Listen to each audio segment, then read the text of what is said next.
오늘 누가복음 24장 36절부터 43절의 내용을 보면요, 모여서 주님의 부활에 대해서 이야기하는 제자들에게 주님이 나타나셔서 평강을 전하십니다. 누가복음에 이렇게 나와 있지만 요한복음에는 문이 닫혀 있는데 그 문 사이로 예수님께서 들어오십니다. 그래서 사람들이 깜짝 놀라죠. 제자들이 놀라고 무서워하며 그 보는 것을 영으로 생각을 합니다.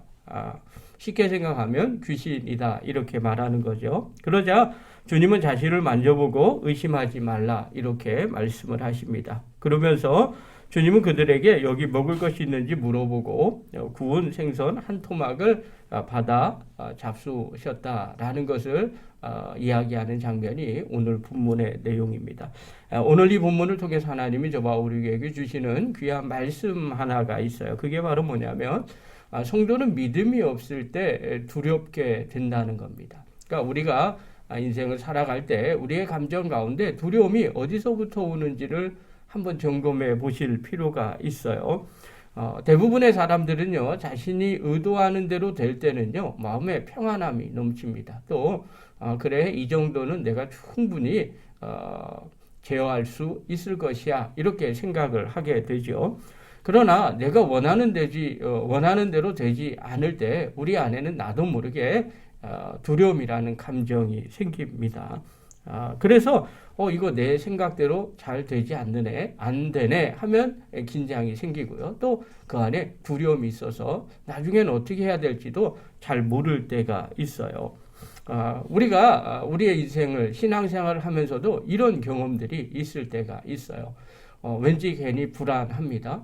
무슨 일이 일어날지 잘 몰라요.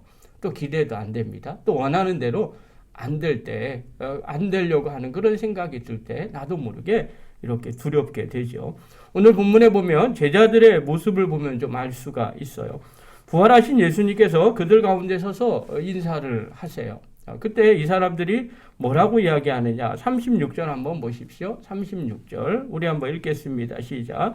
이 말을 할 때 예수께서 친히 그들 가운데 서서 이르시되 너희에게 평강이 있을지어다 하시니라. 이렇게 예수님께서 제자들에게 나타나셔서 제일 먼저 하신 말씀이 너희에게 평강이 있을지어다 이렇게 말씀하여.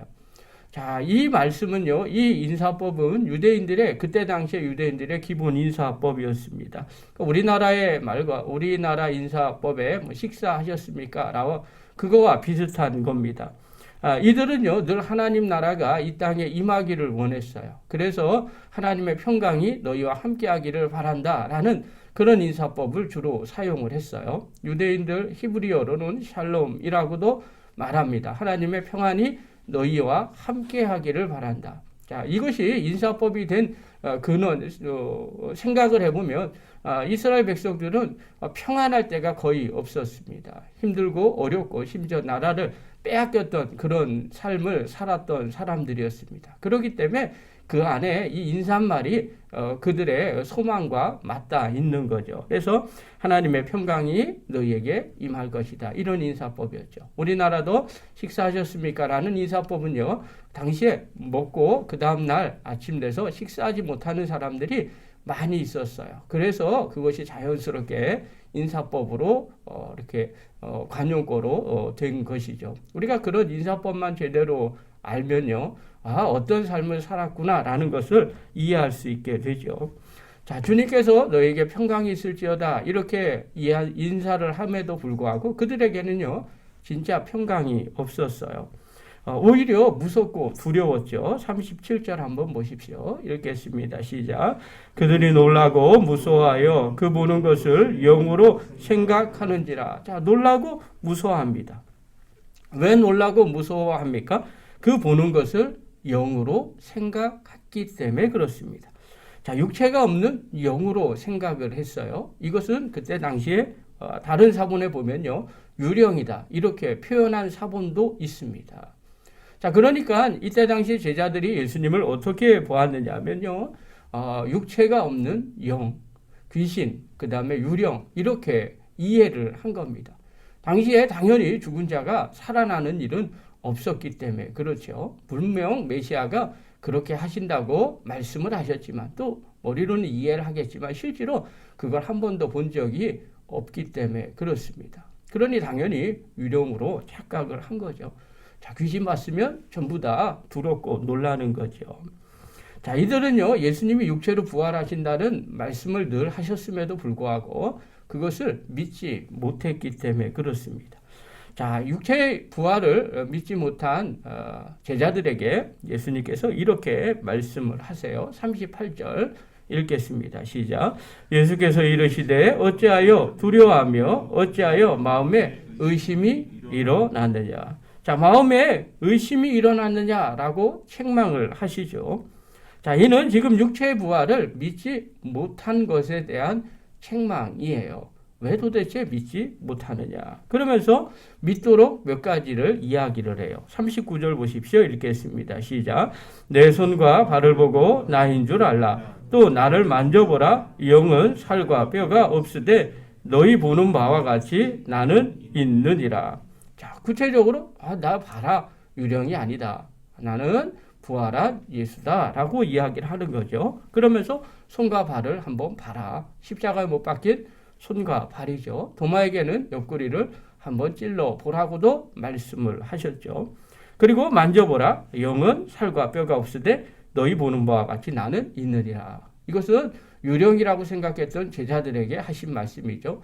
유령이 아니라 육체가 있는 부활한 메시아다, 예수다라는 것을 이야기를 해주고 있어요. 그러면서 41절 한번 보십시오. 읽겠습니다. 시작. 그들이 너무 기쁨으로 아직 믿지 못하고 놀랍게 여길 때에 이르시되 여기 무슨 먹을 것이 있느냐 하시니 아직도 믿지 못하는 겁니다. 그러자 예수님께서 그럼 도대체 먹을 거 어디 있느냐. 영은 못 먹으니까요. 그러면서 43절에 생선 한 토막을 받아 잡수셨다. 이렇게 이야기를 하죠. 자, 그렇다면 오늘 제자들은 어떤 상태에 있었을까요? 두려움에 떨고 있는 거죠. 왜 두려움에 떨고 있을까요? 이유는 믿지 못했기 때문에 그렇습니다. 예수님이 부활하셨다는 약속의 말씀을 믿지 못하죠. 실제로 눈으로 보고도 믿지 못했기 때문에 그런 겁니다. 사랑하는 성도 여러분, 어저께 말씀 묵상하면서 그런 생각이 듭니다. 정말 부활하신 주님이 성령님으로 우리와 함께하고 계시는데 우리가 그 하나님을 믿지 못하면 어떻게 될까? 사람들은 대부분 두려워지기 시작합니다. 내일에 대한 염려, 또 주님이 나와 함께하고 계실까? 마지막은 또 어떻게 될까?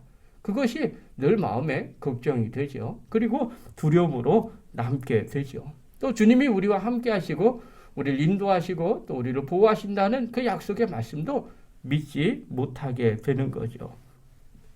우리가 믿음이 없을 때 사실 우리 마음은 나도 모르게 두려움에 사로잡히게 됩니다.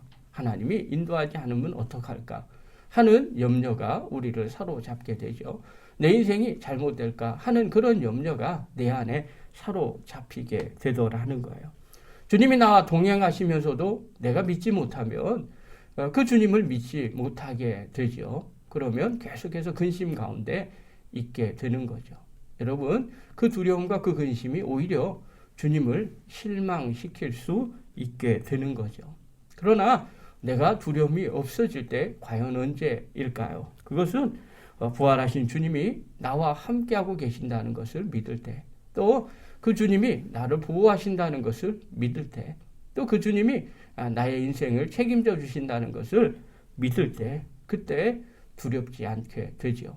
오늘의 환경이 사실 우리를 두렵지 않게 만드는 것이 아닙니다. 문제는 내가 하나님을 얼마나 의지하는지, 그렇지 않은지의 문제이죠. 오늘 제자들 옆에 부활하신 주님이 직접 계심에도 불구하고 그들은 두려웠습니다. 그들은 놀랐죠. 그러나 그 주님을 정말로 믿을 때 그때 기쁨이 넘쳐나게 됩니다. 사랑하는 귀한 성도 여러분, 또 영상을 보는 귀한 성도 여러분, 오늘 나의 마음을 점검해 보시기를 바랍니다. 나의 신앙을 확인 한번 해 보시기를 바랍니다. 내 인생에 두려움이 사로잡혀 있습니까? 무엇 때문에 두렵고 계십니까? 혹시 주님이, 부활하신 주님이 나와 함께하고 계심을 믿지 못해서 두려워하고 있지는 않습니까? 오늘 이 시간 부활하신 주님이 나와 함께하고 계시고 또 나의 삶을 인도해 주신다는 그 믿음이 회복되기를 바랍니다. 그리고 마음 가운데 그 기쁨이 또 그 즐거움이 넘쳐나는 믿음의 거룩한 종들 되기를 간절히 축원합니다. 기도하겠습니다.